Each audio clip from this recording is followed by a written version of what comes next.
Hi friends, welcome to my channel Vishruta creatives. ಇವತ್ತಿನ ವಿಡಿಯೋದಲ್ಲಿ ಒಂದು 6 ರಿಂದ 8 ವರ್ಷ ಮಕ್ಕಳವರೆಗೂ ಆಗುವಂಥ ಲಾಂಗ್ ಗೌನ್ನ ಕಟಿಂಗ್ ಮತ್ತು ಸ್ಟಿಚಿಂಗನ್ನು ತೋರಿಸ್ತಾ ಇದ್ದೀನಿ. ಮೊದಲಿಗೆ ಕೆಳಗಡೆ ಸ್ಟಿಚಿಂಗ್ ಮಾರ್ಜಿನ್ ಅರ್ಧ ಇಂಚ್ ಹಾಕ್ಕೊಂಡು ಬಾಡಿ ಪಾರ್ಟ್ ಲೆಂತ್ 10 ಇಂಚ್ ಹಾಕ್ಕೊಂಡಿದ್ದೀನಿ. ಮೇಲೆ ಕೂಡ ಅರ್ಧ ಇಂಚು ಸ್ಟಿಚಿಂಗ್ ಮಾರ್ಜಿನ್, ಟೋಟಲಾಗಿ 11 ಇಂಚು ಸ್ಟಿಚಿಂಗ್ ಮಾರ್ಜಿನನ್ನು ಸೇರಿಸಿ ಹಾಕ್ಕೊಂಡಿದ್ದೀನಿ.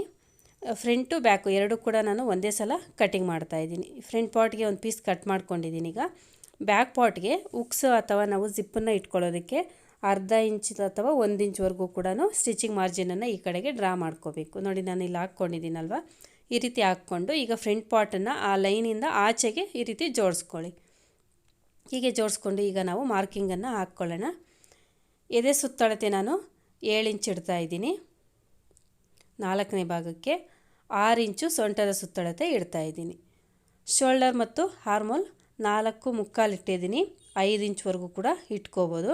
ಹಾರ್ಮೋಲ್ ಕೂಡ 5 ಇಂಚ್ ಇಡ್ತಾ ಇದ್ದೀನಿ. ಶೋಲ್ಡರು 4.25 ಇಟ್ಟಿದ್ದೀನಿ, ಹಾರ್ಮೋಲು 5 ಇಂಚ್ ಇಟ್ಟಿದ್ದೀನಿ. ಈಗ ಮಾರ್ಕ್ಗಳನ್ನ ಈ ರೀತಿ ಸೇರಿಸ್ಕೊಂಡು ಲೈನ್ಸನ್ನು ಡ್ರಾ ಮಾಡ್ಕೊಳ್ಳಿ.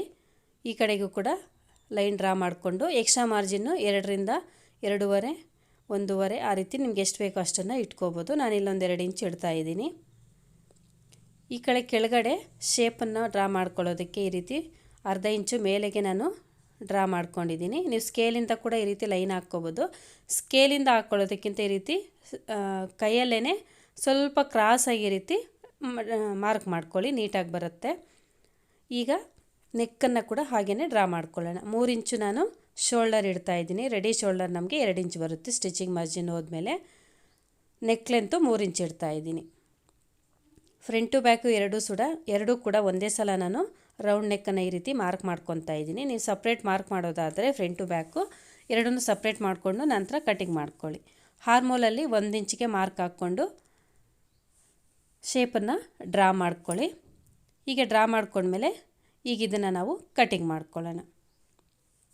ಮಕ್ಕಳಿನ ಸ್ವಲ್ಪ ಉದ್ದ ಇದ್ದಾರೆ ಅಂತಂದರೆ ತುಂಬ ಜನ 6 ವರ್ಷ ಮಕ್ಕಳಿಗೆ 7 ವರ್ಷ ಮಕ್ಕಳಿಗೆ ಯಾವ ರೀತಿ ಕಟಿಂಗ್ ಮಾಡ್ಕೋಬೇಕು ಅನ್ನೋದನ್ನು ಕೇಳ್ತಿರಲ್ವ. ಉದ್ದ ಇದ್ದರು ಅಂದರೆ ಬಾಡಿ ಪಾರ್ಟು 1 ಇಂಚ್ವರೆಗೂ ನಾವು ಉದ್ದ ಮಾಡ್ಕೋಬೋದು. ಉದ್ದನ ನೋಡಿಕೊಂಡು ನೀವು ಹೆಚ್ಚು ಕಡಿಮೆ ಮಾಡ್ಕೋಬೋದು. ಎದೆ ಸುತ್ತಳತೆ ಕೂಡ ಕೆಲವರು ದಪ್ಪ ಇರ್ತಾರೆ, ಕೆಲವರು ಸಣ್ಣ ಇರ್ತಾರಲ್ವ. ಅವ್ರಿಗೂ ಕೂಡ ಎದೆ ಸುತ್ತಳತೆ ಎಷ್ಟಿರುತ್ತೋ ಅದರ 4ನೇ ಭಾಗಕ್ಕೆ ನಾವು ಈ ರೀತಿ ಮಾರ್ಕನ್ನು ಹಾಕ್ಕೋಬೇಕಾಗತ್ತೆ. ಲಾಸ್ಟ್ ವಿಡಿಯೋದಲ್ಲಿ ಒಬ್ಬರು ಕೇಳಿದರು, ಒಂದು 7-8 ವರ್ಷ ಮಕ್ಕಳಿಗೆ ಗೌನನ್ನು ಕಟಿಂಗ್ ತೋರಿಸಿ ಅಂತ. ಸೊ ಇವತ್ತು ನಾನು ಹೊಲಿತಾ ಇರೋಂಥದ್ದು 7-8 ವರ್ಷವರೆಗೂ ಕೂಡ ಆಗುತ್ತೆ. ಅಂದರೆ ಅವರ ಸೈಜ್ ಮೇಲೆ ಡಿಪೆಂಡ್ ಆಗುತ್ತೆ, ಏಜ್ ಮೇಲೆ ಡಿಪೆಂಡ್ ಆಗೋದಿಲ್ಲ. ನಾನಿವತ್ತು ಹೊಲಿತಾ ಇರೋಂಥ ಗೌನು 7-8 ವರ್ಷವರೆಗೂ ಕೂಡ ಆಗುತ್ತೆ. ತೀರಾ ಸಣ್ಣ ಇದ್ರೂ ಆಗಲ್ಲ, ಮೀಡಿಯಮ್ ಆಗಿದ್ದರು ಅಂದರೆ ಇದು ಸರಿ ಹೋಗುತ್ತೆ. ನಾನು ಇವತ್ತು ಹೊಲಿತಾ ಇರೋಂಥ ಗೌನು. ಈಗ ಇದಕ್ಕೆ ನಾನು ಮೇನ್ ಕ್ಲಾತನ್ನು ಕೂಡ ಕಟ್ ಮಾಡ್ಕೊತಾ ಇದ್ದೀನಿ. ಮೇನ್ ಕ್ಲಾತ್ ನಾವು ಸ್ವಲ್ಪ ಎಕ್ಸ್ಟ್ರಾ ಕ್ಲಾತನ್ನು ಬಿಟ್ಟೆ ಕಟಿಂಗ್ ಮಾಡ್ಕೊಳ್ಳಿ, ಹೆಚ್ಚು ಕಡಿಮೆ ಬರ್ದಿರ ಇರುತ್ತೆ. ಈಗ ಮೇನ್ ಕ್ಲಾತ್ ರೈಟ್ ಸೈಡ್ಗೆ ಲೈನಿಂಗನ್ನು ಜೋಡಿಸ್ಕೊಂಡು ಮೊದಲಿಗೆ ನೆಕ್ ಹತ್ರ ಸ್ಟಿಚ್ ಮಾಡ್ಕೊಳ್ಳಿ. ಹೊಸದಾಗಿ ಕಲಿತಾ ಇರೋರಾದರೆ ಅರ್ಧ ಇಂಚು ಸ್ಟಿಚಿಂಗ್ ಮಾರ್ಜಿನ್ ಬಿಟ್ಟು ಲೈನನ್ನು ಮಾರ್ಕ್ ಮಾಡಿಕೊಂಡು ಆ ಲೈನ್ ಮೇಲೇ ಸ್ಟಿಚ್ಚನ್ನು ಹಾಕ್ಕೊಳ್ಳಿ. ಪರ್ಫೆಕ್ಷನ್ನು ಕರೆಕ್ಟಾಗಿರುತ್ತೆ ನಿಮಗೆ. ಈಗ ಸ್ಮಾಲ್ ಕಟ್ಸನ್ನು ಹಾಕ್ಕೊಂಡು ಅಲ್ಲಿರೋಂಥ ನೆಕ್ ಹತ್ರ ಎಕ್ಸ್ಟ್ರಾ ಕ್ಲಾತನ್ನು ಕಟ್ ಮಾಡಿ ಸ್ಮಾಲ್ ಕಟ್ಸ್ ಹಾಕ್ಕೊಂಡು ಬ್ಯಾಕ್ ಸೈಡ್ಗೆ ಟರ್ನ್ ಮಾಡಿಕೊಂಡು ಈಗ ಮತ್ತೆ ಅದ್ರ ಮೇಲೆ ಒಂದು ಸ್ಟಿಚ್ಚನ್ನು ಹಾಕ್ಕೊಳ್ಳೋಣ. ಟರ್ನ್ ಮಾಡ್ಕೊಳ್ಳೋವಾಗ ನಾವು ನೀಟಾಗಿ ಓಪನ್ ಮಾಡಿಕೊಂಡು ಸ್ಟಿಚ್ಚನ್ನು ಹಾಕ್ಕೋಬೇಕು. ರೌಂಡ್ ನೆಕ್ ಇರೋದ್ರಿಂದ ನೀಟಾಗಿ ಓಪನ್ ಆಗುತ್ತೆ. ನಾವು ಡಿಸೈನ್ಸ್ ಇಟ್ಟವಾಗ ಸ್ವಲ್ಪ ಹೆಚ್ಚು ಕಡಿಮೆ ಇರುತ್ತೆ, ಅದನ್ನೆಲ್ಲ ಕೂಡ ನೀಟಾಗಿ ಓಪನ್ ಮಾಡ್ಕೋಬೇಕಾಗತ್ತೆ. ನೆಕ್ಕನ್ನು ಸ್ಟಿಚ್ ಮಾಡ್ಕೊಂಡ್ಮೇಲೆ ಈಗ ಸುತ್ತಲೂ ಕೂಡ ಮತ್ತೆ ಅದ್ರ ಮೇಲೆ ಒಂದು ಸ್ಟಿಚ್ಚನ್ನು ಹಾಕ್ಕೊಳ್ಳಿ. ಸ್ಟಿಚ್ಚು ಎಡ್ಜ್ಗೆ ಹಾಕ್ಕೊಳ್ಳಿ. ಅದು ಜಸ್ಟ್ ನಮಗೆ ಎರಡೂ ಜಾಯಿನ್ ಮಾಡ್ಕೊಳ್ಳೋದಕ್ಕೆ ಸ್ಟಿಚ್ಚನ್ನು ಹಾಕ್ಕೊತೀವಿ ಅಷ್ಟೇ. ಹಾಗಾಗಿ ಎಡ್ಜ್ಗೆ ಹಾಕ್ಕೊಂಡ್ರೆ ನೀಟಾಗಿರುತ್ತೆ ಫಿನಿಶಿಂಗು. ಹೀಗೆ ಸ್ಟಿಚ್ಚನ್ನು ಹಾಕ್ಕೊಂಡ್ಮೇಲೆ ಈಗ ಎಕ್ಸ್ಟ್ರಾ ಕ್ಲಾತನ್ನೆಲ್ಲ ಕೂಡ ಕಟ್ ಮಾಡ್ಕೊಳ್ಳೋಣ ಲೈನಿಂಗ್ ಸೈಜ್ಗೆ. ಸೇಮ್ ಇದೇ ರೀತಿ ಫ್ರಂಟು ಬ್ಯಾಕು ಎರಡೂ ಒಂದೇ ಥರ, ನೆಕ್ ಕೂಡ ಸೇಮ್ ಇರೋದ್ರಿಂದ ಎರಡೂ ಒಂದೇ ಥರನೇ ನಾವು ಸ್ಟಿಚ್ ಮಾಡ್ಕೊಳ್ಳೋದು. ಬ್ಯಾಕ್ ಪಾರ್ಟ್ಗೆ ನಾನು ಆಗಲೇ ಹೇಳಿದೆ ಅಲ್ವಾ, ಉಕ್ಸ್ ಅಥವಾ ಜಿಪ್ಪನ್ನು ಇಟ್ಕೊಳ್ಳೋದಕ್ಕೆ ಎಕ್ಸ್ಟ್ರಾ ಬಿಟ್ಟಿರ್ತೀವಿ ಅಂತ. ಈಗ ನೋಡಿ, ಸೆಂಟರ್ಗೆ ನಾನು ಓಪನ್ ಮಾಡ್ಕೊಂಡಿದ್ದೀನಿ. ನಾನಿಲ್ಲಿ ಜಿಪ್ಪನ್ನು ಸ್ಟಿಚ್ ಮಾಡ್ತಾಯಿದ್ದೀನಿ. 1-2 ಇಂಚು ಪಟ್ಟಿ ತಗೊಂಡು ಪೀಸನ್ನು ಮೇಲ್ಗಡೆ ಸೈಡು ನಾವು ನೆಕ್ ಆಲ್ರೆಡಿ ಫಿನಿಷ್ ಮಾಡಿರೋದ್ರಿಂದ ಫೋಲ್ಡ್ ಮಾಡ್ಕೊಳ್ಳಿ. ಕೆಳಗಡೆ ಇನ್ನೂ ನಾವು ಫಿನಿಷ್ ಮಾಡಿಲ್ಲ, ಅವಶ್ಯಕತೆ ಇಲ್ಲ ಫೋಲ್ಡ್ ಮಾಡೋದು. ಈಗ ನೋಡಿ, ಅದನ್ನು ಜಾಯಿನ್ ಮಾಡ್ಕೊಂಡ್ಮೇಲೆ ಅದನ್ನು ಓಪನ್ ಮಾಡಿ ಈ ರೀತಿ ಓಪನ್ ಮಾಡಿಕೊಂಡು ಮತ್ತೆ ಅದ್ರ ಮೇಲೆ ಒಂದು ಸ್ಟಿಚ್ ಹಾಕ್ತಾಯಿದ್ದೀನಿ. ಅದು ಲೈನಿಂಗ್ ಮೇಲೇ ಸ್ಟಿಚ್ ಬೀಳಬೇಕು, ಆ ರೀತಿ ಹಾಕ್ಕೊಳ್ಳಿ. 2 ಪೀಸ್ಗೂ ಕೂಡ ಸೇಮ್ ಇದೇ ರೀತಿಯೇ ಸ್ಟಿಚ್ ಮಾಡ್ಕೊಳ್ಳಿ. ಅದು ಒಳಗಡೆಗೆ ನಾವು ನಂತರ ಫೋಲ್ಡ್ ಮಾಡಿಕೊಂಡು ಸ್ಟಿಚ್ ಮಾಡ್ಕೊಳ್ಳೋಣ. ಎರಡನ್ನೂ ಸ್ಟಿಚ್ ಮಾಡ್ಕೊಂಡ್ಮೇಲೆ ಜಿಪ್ಪನ್ನು ತಗೊಂಡು ನೋಡಿ ಉಲ್ಟಾ ಇಟ್ಕೋಬೇಕು. ಜಿಪ್ಪನ್ನು ಕಾಣಿಸ್ತಿದೆ ಅಲ್ವಾ? ಈ ರೀತಿ ಇಟ್ಕೊಂಡು ಈ ಪೀಸ್ ಮೇಲೇ ಸ್ಟಿಚ್ ಅನ್ನೋದು ಬೀಳಬೇಕು. ಲೈನಿಂಗ್ ಇದೆಯಲ್ವಾ, ಆ ಲೈನಿಂಗ್ ಎಡ್ಜಲ್ಲೇ ಸ್ಟಿಚ್ ಬರಬೇಕು. ಲೈನಿಂಗ್ ಒಳಗಡೆಗೂ ಹೋಗಬಾರ್ದು, ಮೇನ್ ಕ್ಲಾತ್ ಮೇಲೆಗೂ ಕೂಡ ಬರಬಾರ್ದು. ಆ ರೀತಿ ಜೋಡಿಸ್ಕೊಂಡು ಜಿಪ್ಪಿಗೆ ಆ ಸ್ಪ್ರಿಂಗ್ ಇರುತ್ತಲ್ವ, ಆ ಸ್ಪ್ರಿಂಗ್ ಪಕ್ಕದಲ್ಲೇ ಸ್ಟಿಚ್ ಬೀಳಬೇಕು. ನೋಡಿ ನಾನು ಜಿಪ್ಪು ಉಲ್ಟಾ ಇಟ್ಕೊಂಡಿದ್ದೀನಿ, ಕಾಣಿಸ್ತಿದೆ ಅಲ್ವಾ ನಿಮಗೆ? ಈಗ ಈ ಟರ್ನ್ ಮಾಡಿದ್ರೆ ಅದು ರೈಟ್ ಸೈಡ್ಗೆ ಬರುತ್ತೆ, ಲೈನಿಂಗು ಒಳಗಡೆಗೆ ಹೋಗುತ್ತೆ.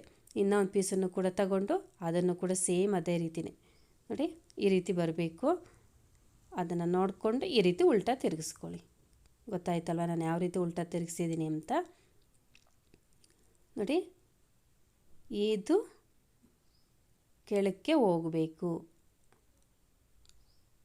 ಈ ರೀತಿ ಉಲ್ಟಾ ಮಾಡಿಕೊಂಡು ಜಿಪ್ಪನ್ನು ಹೊಲ್ಕೋಬೇಕು ಎರಡಕ್ಕೂ ಕೂಡ.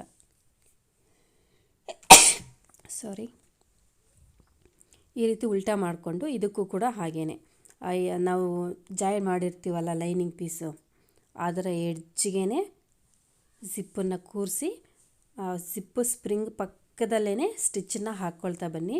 ಫಿನಿಶಿಂಗು ನೀಟಾಗಿ ಬರುತ್ತೆ. ಇನ್ನೂ ಸಣ್ಣದು ಜಿಪ್ಪು ಬರುತ್ತಲ್ಲ, ಇನ್ವಿಸಿಬಲ್ ಜಿಪ್ಪಿಗೆ ಯೂಸ್ ಮಾಡ್ತೀವಲ್ಲ, ಅದನ್ನಾದರೆ ಇನ್ನೂ ನೀಟಾಗಿ ಬರುತ್ತೆ ಫಿನಿಶಿಂಗು. ನಮ್ಮೂರಲ್ಲಿ ಇಲ್ಲಿ ನನಗೆ ಅದು ಸಿಗೋದಿಲ್ಲ. ಅದನ್ನು ನಾನು ಮೀಶೋನಲ್ಲಿ ಕೂಡ ನೋಡಿದೆ, ಸಿಗುತ್ತೆ. ಅದನ್ನು ಆರ್ಡರ್ ಮಾಡಿ ನೆಕ್ಸ್ಟ್ ಟೈಮ್ ಆ ಥರದನ್ನು ಯಾವ ರೀತಿ ಹೊಲ್ಕೋಬೇಕು ಅಂತ ತೋರಿಸ್ತೀನಿ. ಅದಾದರೆ ನಮಗೆ ಇನ್ನೂ ನೀಟಾಗಿ ಫಿನಿಶಿಂಗ್ ಬರುತ್ತೆ. ಮತ್ತು ಇಲ್ಲಿ ಕಲರು ಕೂಡ ಸ್ವಲ್ಪ ನನಗೆ ಆ ಕಲರ್ ಸಿಗಲಿಲ್ಲ, ಚೇಂಜ್ ಇತ್ತು.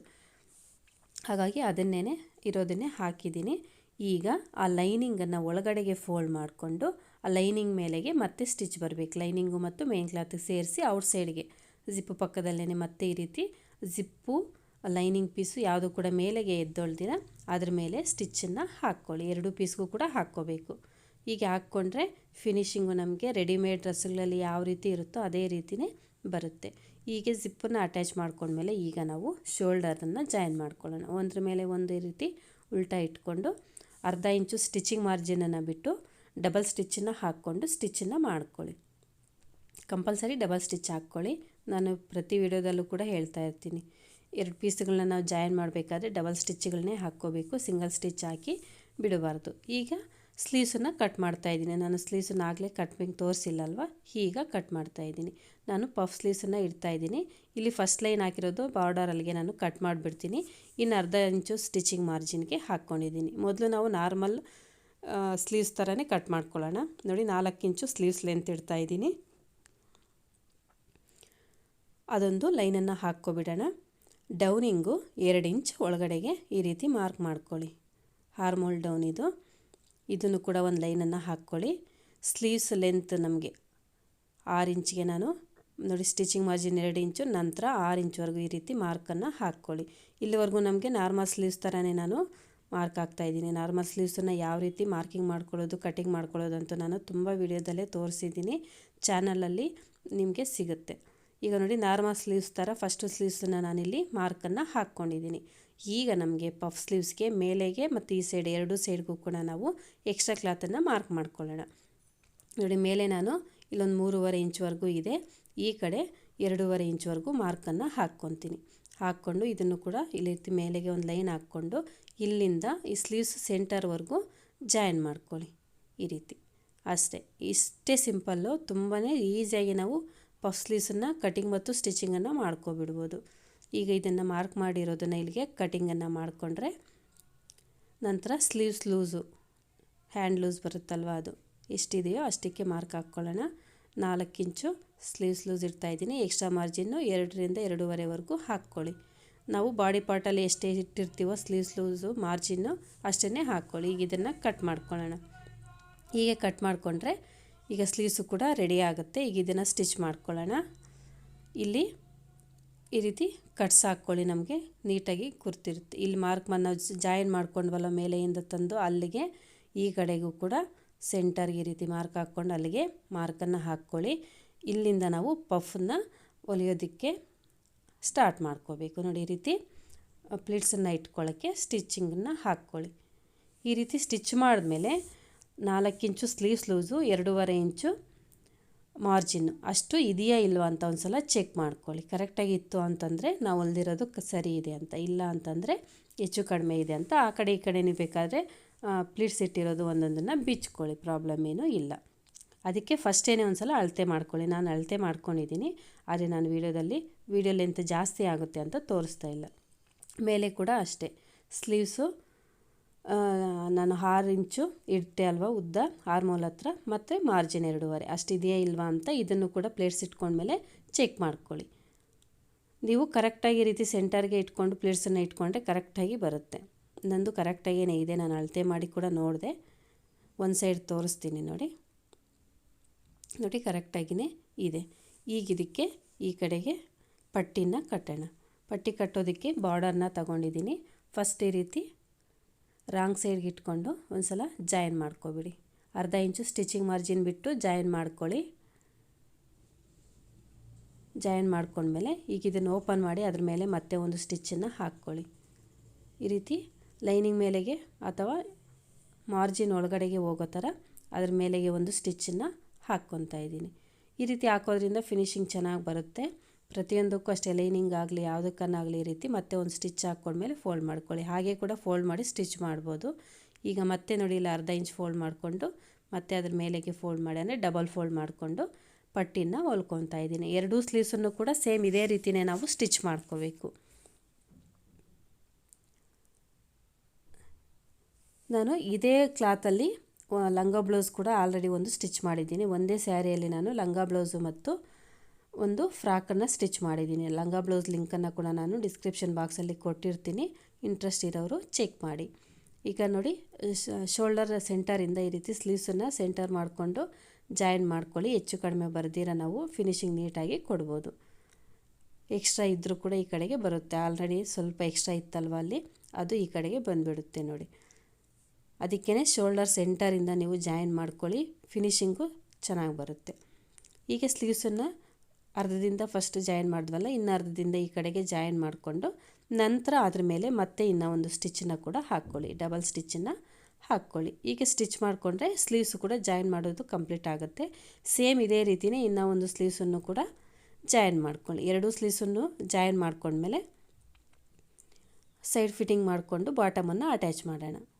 ಈಗ ನೋಡಿ ನಾನು ಎರಡೂ ಸ್ಲೀವ್ಸನ್ನು ಕೂಡ ಸ್ಟಿಚ್ ಮಾಡ್ಕೊಂಡಿದ್ದೀನಿ. ಸೈಡ್ ಫಿಟ್ಟಿಂಗು ಒಂದು ಸೈಡ್ಗೆ ಮಾತ್ರ, ಅದು ಕೂಡ ಎಡ್ಜ್ಗೆ ಹಾಕ್ಕೋಬೇಕು, ಮಾರ್ಜಿನ್ ಬಿಟ್ಟು ಅಲ್ಲ, ಎಡ್ಜ್ಗೆ ಮಾತ್ರ. ಒಂದು ಸೈಡ್ಗೆ ಎಡ್ಜ್ಗೆ 1/4 ಇಂಚಷ್ಟು ನೀವು ಮಾರ್ಜಿನ್ ಬಿಟ್ಟರೆ ಸಾಕು. ಬಿಟ್ಟು ಈ ರೀತಿ ಜಾಯಿನ್ ಮಾಡ್ಕೊಳ್ಳಿ. ನಂತರ ನಾವು ಬಾಟಮನ್ನು ಅಟ್ಯಾಚ್ ಮಾಡ್ಕೊಂಡ್ಮೇಲೆ ಮಾರ್ಜಿನನ್ನು ಬಿಟ್ಟು ಸ್ಟಿಚ್ ಮಾಡ್ಕೊಳ್ಳೋಣ. ಹೀಗೆ ಸ್ಟಿಚ್ ಮಾಡ್ಕೊಂಡ್ಮೇಲೆ ಇದನ್ನು ಸೈಡ್ಗೆ ಇಟ್ಕೊಂಡು ಬಾಟಮನ್ನು ತಗೊಳ್ಳಿ. ಬಾಟಮ್ ನಾನು ಉದ್ದ ಬಂದುಬಿಟ್ಟು 30 ಇಂಚ್ ಇಟ್ಟಿದ್ದೀನಿ. ಸ್ಯಾರಿಯಲ್ಲಿ ಅರ್ಧ ಸ್ಯಾರಿ ಅಂದರೆ 2.5 ಮೀಟ್ರಷ್ಟು ನಾನಿಲ್ಲಿ ಯೂಸ್ ಮಾಡ್ತಾಯಿದ್ದೀನಿ. ಉದ್ದ 30 ಇಂಚು ಇಟ್ಟಿದ್ದೀನಿ. ಸ್ಟಾರ್ಟಿಂಗಲ್ಲಿ ನಾವು ಇಲ್ಲಿ ನೋಡಿ ಮಾರ್ಕ್ ಮಾಡ್ಕೋಬೇಕು. 2.5 ಇಂಚು ಸ್ಟಿಚಿಂಗ್ ಮಾರ್ಜಿನ್ ಬಿಟ್ಟಿದ್ವಲ್ಲ, ಅದನ್ನು ಪ್ಲೈನಾಗಿ ಹಾಗೇ ಬಿಟ್ಬಿಡಿ. ಅದನ್ನು ಪ್ಲೈನಾಗಿ ಬಿಟ್ಟು ಅಲ್ಲಿಂದ ಸ್ಟಾರ್ಟ್ ಮಾಡಿಕೊಂಡು ನಾವು ಪ್ಲೀಟ್ಸನ್ನು ಇಟ್ಕೊಳ್ಳೋಣ. ಎರಡೂ ಸೈಡು ಕೂಡ ಸೇಮ್ ಇದೇ ರೀತಿಯೇ ಹಾಕ್ಕೊಳ್ಳಿ, ಫಿನಿಶಿಂಗ್ ಚೆನ್ನಾಗಿ ಬರುತ್ತೆ. ಇಲ್ಲಾಂದರೆ ಸೊಂಟದ ಹತ್ರ ಈ ಪ್ಲೀಟ್ಸ್ ಇಟ್ಕೊಂಡ್ರೆ ಜಾಸ್ತಿ ದಪ್ಪಕ್ಕೆ ಬಂದುಬಿಡುತ್ತೆ, ನೋಡೋಕ್ಕೂ ಚೆನ್ನಾಗಿರಲ್ಲ. ನಾನಿಲ್ಲಿ 1 ಇಂಚ್ ಅಗಲ ಇರೋ ಥರ ಪ್ಲೀಟ್ಸನ್ನು ಇಲ್ಲಿ ನಾನು ಮಾರ್ಕೇನು ಕೂಡ ಮಾಡ್ಕೊಂಡಿಲ್ಲ. ಲಾಸ್ಟ್ ವೀಡಿಯೋದಲ್ಲೇ ಕೂಡ ತೋರಿಸಿದ್ದೆ ನಾನು ಎಷ್ಟು ಕ್ಲಾತ್ ಇದ್ದರೆ ಎಷ್ಟು, ಯಾವ ರೀತಿ ನಾವು ಪ್ಲೀಟ್ಸ್ ಸೈಜನ್ನು ಇಟ್ಕೋಬೇಕು ಕ್ಯಾಲ್ಕುಲೇಟ್ ಮಾಡಿಕೊಂಡು ಅನ್ನೋದನ್ನು ಕೂಡ ನಾನು ಲಾಸ್ಟ್ ವೀಡಿಯೋದಲ್ಲಿ ಕೂಡ ತೋರಿಸಿದ್ದೀನಿ, ಶಾರ್ಟ್ ವೀಡಿಯೋದಲ್ಲಿ ಕೂಡ ತೋರಿಸಿದ್ದೀನಿ. ಅದರ ಲಿಂಕನ್ನು ನಾನು ಡಿಸ್ಕ್ರಿಪ್ಷನ್ ಬಾಕ್ಸಲ್ಲಿ ಕೊಟ್ಟಿರ್ತೀನಿ. ಲಾಸ್ಟ್ ವೀಡಿಯೋದ ಲಂಗ ಬ್ಲೌಸಲ್ಲಿ ತೋರಿಸಿದ್ದೆಲ್ಲ ಅದನ್ನು ಒಂದು ಸಲ ಚೆಕ್ ಮಾಡಿ. ಇಲ್ಲಿ ನಾನು ಹಾಗೇ ಅಳತೆ ಏನು ಇಟ್ಕೊಳ್ದಿರ ನಾರ್ಮಲಾಗೆ ನಾನು ಪ್ಲೀಟ್ಸನ್ನು ಇಡ್ತಾಯಿದ್ದೀನಿ. ನಮಗೆ ಹೊಲಿತಾ ಗೊತ್ತಾಗ್ಬಿಡುತ್ತೆ ಅಲ್ವ, ಹಾಗಾಗಿ ನಾನು ಇದನ್ನು ಹಾಗೇ ಹೊಲ್ಕೊತಾ ಇದ್ದೀನಿ. ಬೇಕು ಅಂತಂದರೆ ನಿಮಗೆ ಅದನ್ನು ಚೆಕ್ ಮಾಡಿ ಯಾವ ರೀತಿ ಪ್ಲೀಟ್ ಸೈಜನ್ನು ಇಟ್ಕೋಬೇಕು ಅನ್ನೋದನ್ನು. ಇಲ್ಲಿ ನೋಡಿ ಸೆಂಟರಲ್ಲಿ ಮತ್ತೆ ನಾನು 2.5 ಇಂಚ್ವರೆಗೂ ಈ ರೀತಿ ಪ್ಲೈನಾಗೆ ಬಿಡ್ತಾಯಿದ್ದೀನಿ. ಹೀಗೆ ಬಿಟ್ಟು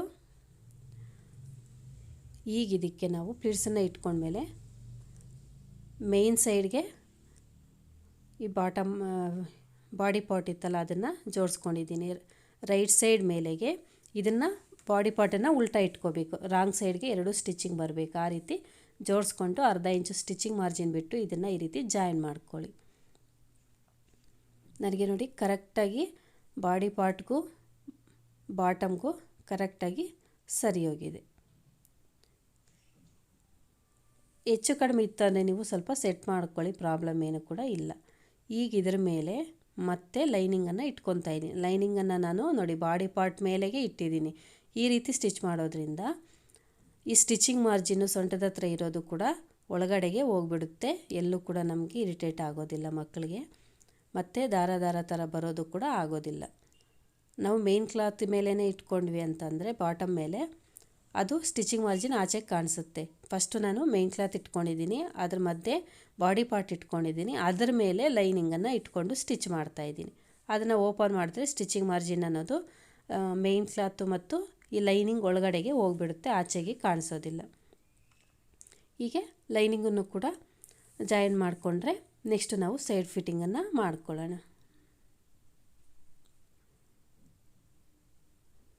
ಇದನ್ನು ಸ್ಟಿಚ್ ಮಾಡ್ಕೊಂಡ್ಮೇಲೆ ಇದ್ರ ಮೇಲೆ ಬೇಕಾದ್ರೆ ನೀವು ಇನ್ನೊಂದು ಸ್ಟಿಚ್ಚನ್ನು ಕೂಡ ಹಾಕ್ಕೋಬೋದು. ನಾವು ಲೈನಿಂಗಿಗೂ ಮೇನ್ ಕ್ಲಾತ್ಗೂ ಎರಡಕ್ಕೂ ಕೂಡ 2 ಸಲ ಸ್ಟಿಚ್ ಹಾಕಿದ್ದೀವಿ, ಪ್ರಾಬ್ಲಮ್ ಏನಿಲ್ಲ, ಒಂದು ಸಲ ಹಾಕ್ಕೊಂಡ್ರೂ ಕೂಡ. ಈಗ ಇನ್ನೊಂದು ಸೈಡು ಕೂಡ ಎಡ್ಜಿಗೆ ಫಸ್ಟ್ ಒಂದು ಸ್ಟಿಚ್ಚನ್ನು ಹಾಕ್ಕೊಬಂದುಬಿಡೋಣ. ಒಂದು ಸೈಡ್ ಆಲ್ರೆಡಿ ಎಡ್ಜಿಗೆ ಸ್ಟಿಚ್ ಹಾಕಿರ್ತೀವಲ್ಲ, ಬಾಟಮ್ಗೆ ಬೇಕಿರಲ್ಲ, ಬಾಡಿ ಪಾರ್ಟಿಗೆ ಮಾತ್ರ ಇನ್ನೊಂದು ಸೈಡ್ಗೆ ಸ್ಟಿಚ್ ಹಾಕ್ಕೊಂಡು ಈಗ ಇದು ಕೆಳಗಡೆವರೆಗೂ ಕೂಡ ಸ್ಟಿಚ್ ಹಾಕ್ಕೊಂಡು ಬಂದುಬಿಡೋಣ. ನೋಡಿ ಇಲ್ಲಿ ನಮಗೆ ಮಾರ್ಜಿನ್ ಅನ್ನೋದು ಆಚೆಗೆ ಕಾಣಿಸ್ತಾ ಇಲ್ಲ, ಗೊತ್ತಾಗ್ತಿದೆ ಅಲ್ವಾ? ಲೈನಿಂಗ್ ಹತ್ರ ನೋಡಿ ಎಷ್ಟು ನೀಟಾಗಿದೆ. ಈಗ ನೋಡಿ ನಾನು ಲೈನಿಂಗನ್ನು ಆಚೆಗೆ ಬಿಟ್ಟು ಮೇನ್ ಕ್ಲಾತ್ ಮಾತ್ರ ಸ್ಟಿಚ್ ಮಾಡ್ಕೊತಾ ಇದ್ದೀನಿ, ಗೊತ್ತಾಗ್ತಿದೆ ಅಲ್ವಾ? ಕೆಳಗಡೆದು ಕೂಡ ಅಷ್ಟೇ, ಇದನ್ನೇ ಸಪ್ರೇಟಾಗಿ ಈ ರೀತಿ ಸ್ಟಿಚ್ ಮಾಡ್ಕೊಳ್ಳಿ. ಈ ರೀತಿ ಮಾಡ್ಕೊಳ್ಳೋದ್ರಿಂದ ಗೌನುಗಳಿಗೆ ನಮಗೆ ಒಂದು ಸೈಡ್ ಎಳ್ದಂಗೆ ಗೊತ್ತಾಗೋದಿಲ್ಲ, ನೀಟಾಗಿರುತ್ತೆ. ಸ್ಟಾರ್ಟಿಂಗಲ್ಲಿ ಎಂಡಿಂಗಲ್ಲಿ ರಫ್ ಹೊಡ್ಕೊಳ್ಳಿ.